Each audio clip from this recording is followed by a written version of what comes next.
Hi there, my name is Gabriel, and welcome to the second episode of Conceptual News. Today I'm going to talk about economics, as it is one of the most important topics in politics these days. In recent weeks, the US and China trade relationship has turned to the global spotlight, driven by President Donald Trump's aggressive tariff strategies and Vice President G.D. Vance's controversial remarks. These developments have not only heightened the economic tensions, but also triggered significant diplomatic backlash. The global trade system is experiencing serious imbalance. Politically, many countries are dealing with chaos and a breakdown in diplomatic decorum, heightened by provocative statements such as Trump claiming that world leaders are kissing his ass, which quickly circulated in the media. On April 2nd, dubbed Liberation Day by the administration, the US imposed a 10% baseline tariff on imports from numerous countries, with significantly higher rates for selected nations. The European Union was hit with a 20% tariff, while Japan, South Korea, Taiwan, and Vietnam faced rates ranging from 24% to 46%. These new tariffs added to existing measures such as 25% duty on imported automobiles and a 25% tariff on non-USMCA goods from Canada and Mexico. In response, the European Union swiftly announced countermeasures proposing 25% tariffs on a range of US goods, including motorcycles, poultry, and clothing, affecting imports worth 21 billion euros. These retaliatory measures are set to roll out starting April 15, which is next week. China at first responded by imposing a 34% tariff on all US goods, while other nations, including Canada, are either considering similar actions or pursuing diplomatic negotiations to de escalate this economical conflict. The automotive sector has voiced strong concerns over the impact of these tariffs. Leading European manufacturers like BMW, Volkswagen, and Stellantis met with European Commission President Ursula von der Leyen to advocate for reduced tariffs between the EU and the US. They emphasized the potential damage of an 25% tariff on imported vehicles and the risk of further duties on auto parts, which could severely disrupt the supply chains and threaten up to 67 billion euro worth of EU automotive exports. On April 8th, Trump escalated the trade conflict by raising tariffs on Chinese imports to an astonishing 104%. The administration framed the moves as an effort to reduce America's dependence on foreign products and boost domestic manufacturing.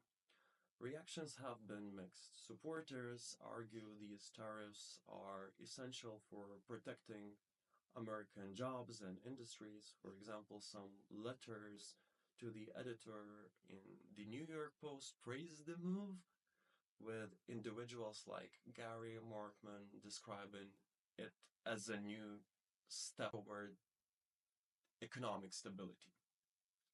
Critics, however, warn of serious economic consequences such as increased consumer prices and strained international relationships.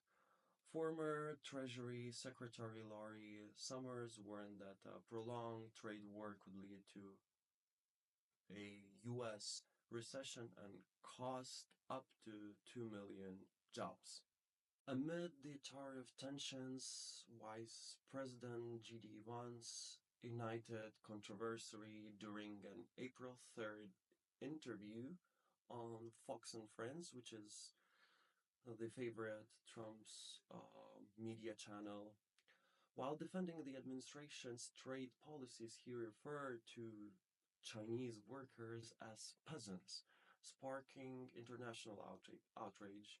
He also criticized the global economy's dependence on debt-driven consumption of cheap foreign goods, specifically pointing to China.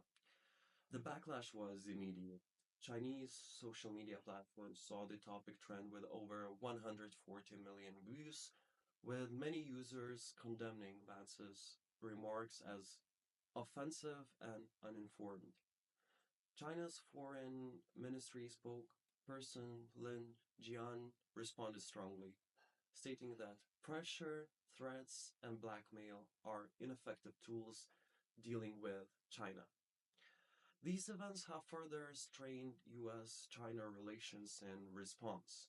China has launched a digital propaganda campaign using AI-generated media to depict Americans suffering from economic hardship, an attempt to underscore the widening rift and signal a prolonged economical and political conflict.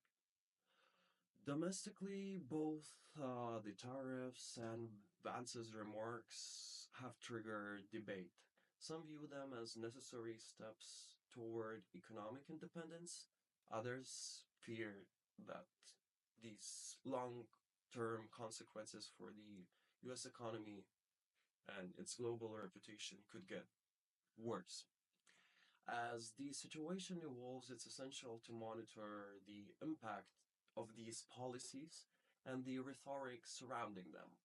Navigating the coming months will require a delicate balance between national interest and the realities of an interconnected global world.